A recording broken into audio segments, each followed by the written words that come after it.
ഓരോ കഥയായിട്ട് ഭയങ്കര ലാഗുണ്ട്. കറക്റ്റ് നാടോടി കഥ തന്നെയാണ്. മലയക്കോട്ടെ വാലിബൻ എന്ന് പറഞ്ഞ ക്യാരക്ടറിൻ്റെ ഓരോ കഥകളായിട്ടാണ് കാണിക്കുന്നത്. അത് നന്നായിട്ട് എടുത്തിട്ടുണ്ട്. ബട്ട് ക്ലൈമാക്സ് അതൊന്നും ശരിയായില്ല. അതൊക്കെ ലാഗായിരുന്നു. കുഴപ്പമില്ല. നല്ല പടം. ഒരു രക്ഷയില്ല എന്ന് പറയത്തില്ല, കൊള്ളത്തില്ല. പക്ഷേ സെക്കൻഡ് ഹാഫ് കൊള്ളാം. ഫസ്റ്റ് ഹാഫ് ബാലയാണ് പക്ഷേ പോലെ തോന്നും. പക്ഷേ ഫസ്റ്റ് ഹാഫ് ആ ഒരു ഫൈറ്റ് സീനൊക്കെ ഉണ്ടല്ലോ, ഒരു 45 മിനിറ്റ്സ് ഉള്ള ആ വലിയ വാർ സീൻ, അത് കൊള്ളാം. പിന്നെ എന്തോ ഒരു നല്ല ഗ്യൂസ്മൻസ് തോന്നി. എനിക്ക് കുഴപ്പമൊന്നും വന്നില്ല. ഫൈറ്റ് സീനെല്ലാം അടിപൊളിയായിട്ട് തോന്നി, നല്ലതായിട്ട് തോന്നി. ഒരു അബ്നോർമാലിറ്റി ഉണ്ട് മൊത്തത്തിൽ ക്ലൈമാക്സ് ഒക്കെ കാണുമ്പോൾ. ഉഗ്രപടം, നല്ല പടം, കൊള്ളാം. ഈ മലയക്കോട്ടെ വാലിബൻ എന്താ കഥയിൽ കേട്ട പോലെ നല്ല പടം. പടം കണ്ടുകൊണ്ടിരിക്കുക രസമാണ്.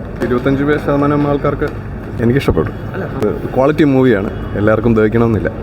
ക്വാളിറ്റി എന്ന് ഉദ്ദേശിക്കുന്നത് ലിജോ ജോസ് പല്ലിശ്ശേരിയുടെ മൂവിയാണെന്ന് പോലും പറയാൻ പാടില്ല എന്നാണ്. അങ്ങനെയല്ല, വളരെ ഒരു വ്യത്യസ്തമായ മൂവിയാണ്. ഭയങ്കര എപ്പിക്കായിട്ട് തോന്നി. വളരെ നല്ലത്. ഈ പറഞ്ഞില്ലേ, ഭൂരിഭാഗം ആൾക്കാർക്കും എനിക്ക് തോന്നുന്നു ഇന്നും ഡൈജസ്റ്റ് ആയിട്ടുണ്ടാവും തോന്നില്ല. കുഴപ്പമില്ലായിരുന്നു, ഇഷ്ടപ്പെട്ടു. എനിക്ക് കൂടുതലൊന്നും പറയാറില്ല, പടം ഇഷ്ടപ്പെട്ടു എനിക്ക്. ഫസ്റ്റ് ഹാഫ് അത്ര ഒരു ബാലയെ പോലെ ആണ് ഇരുന്നത്. സെക്കൻഡ് ഹാഫ് കുറച്ചുകൂടെയൊക്കെ നന്നായിട്ടുണ്ട്.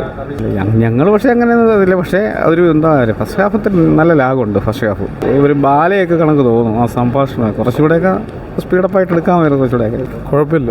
നമ്മൾ രണ്ടാമത്തെ പ്രാവശ്യം കാണുന്നതാണ്. നല്ല പടമായിരുന്നു എടുത്തേക്കുന്നത്. പക്ഷെ എന്നാലും നല്ല രസമുണ്ട് കാണാൻ. സിനിമാറ്റോഗ്രാഫിയൊക്കെ ഉള്ളായിരുന്നു. ഇല്ല ഡിഗ്രേഡിങ് ചെയ്യാനുള്ള ഇതൊന്നുമില്ല. പൂർവ്വം ചെയ്യുന്നതിനാണെന്ന് തോന്നുന്നത്. പക്ഷെ എന്നാലും കൊള്ളാം, നല്ല രസമുണ്ട് കാണാൻ. ഞാൻ ലിജോ ജോസിൻ്റെ ഫാനാണ്. അപ്പം അദ്ദേഹം ചെയ്യുന്ന രീതിയിൽ തന്നെയാണ് ചെയ്തേക്കുന്നത്. എനിക്കറിയത്തില്ല, ചിലപ്പോൾ മനസ്സിലാകാത്തതുകൊണ്ടായിരിക്കും. ചിലപ്പം മോഹൻലാൽ ഫാൻസ് ഇതല്ലായിരിക്കും പ്രതീക്ഷിച്ചത്. നന്നായിട്ടുണ്ട്, കുഴപ്പമില്ല. മോഹൻലാലിന് എല്ലാ ഫിലിം ഇഷ്ടമാണ്. ഇല്ല അങ്ങനെയൊന്നുമില്ല. മോഹൻലാലിൻ്റെ പടം, ലാലിൻ്റെ പടം ആയതുകൊണ്ട് ഞങ്ങൾക്ക് ഇഷ്ടമാണ്. എല്ലാം ഇഷ്ടമാണ്. ചെറുതായിട്ടൊരു ഫീൽ ഉണ്ടായിരുന്നു. അങ്ങനെ ഒരു ലാഗ് ഉണ്ടായിരുന്നു ഇടയ്ക്ക്. അല്ലാണ്ട് ഓക്കെയാണ്, വൺ ടൈം വാച്ചാണ്. കണക്ട് ചെയ്യാൻ പറ്റിയിരുന്നു. അത്രയ്ക്ക് ഡിഗ്രേഡിങ്ങിൻ്റെ ഇതൊന്നുമില്ല. വൺ ടൈം വാച്ചബിളാണ്. നല്ല സിനിമാറ്റോഗ്രഫി ഒക്കെ നല്ല ആയിട്ട് ചെയ്തിട്ടുണ്ട്. ഒരുപാട് എക്സ്പെക്ട് ചെയ്തായിരുന്നു, അത്രയും എത്തിയിട്ടില്ല. ഒരു ലാഗ് ഉണ്ടായിരുന്നു. വേറെ ഓക്കെയാണ്.